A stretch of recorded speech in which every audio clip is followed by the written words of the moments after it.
جھاوریاں سرگودا جمعیت علماء اسلام کی رکنیت سازی مہم کا آغاز کر دیا گیا۔ جھاوریاں کے علماء کرام اور کارکنوں کی کثیر تعداد میں شرکت۔ تفصیلات کے مطابق جامعہ مسجد کلاں جھاوریاں میں ناظم انتخابات قاری عبدالسمیع جمعیت علماء اسلام تحصیل شاہپور کا اجلاس ہوا، جس میں امیر تحصیل مفتی سیف اللہ، جنرل سکریٹری مولانا طاہر محمود، معاون ناظم انتخاب مولانا ممتاز الرحمان اور مفتی احمد الرحمان فاروقی سمیت علماء کرام اور کارکنوں کی کثیر تعداد موجود تھی۔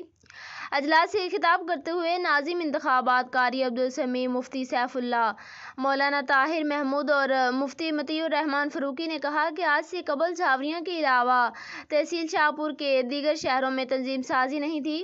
اب تحصیل شاہپور کی 17 یونین کونسل میں تنظیم سازی مکمل ہو گئی اور جمعیت علماء اسلام آنے والے ہر الیکشن میں حصہ لے گی۔ رپورٹ ظفر عبیس، تحصیل رپورٹر، شاہپور جھاوریاں۔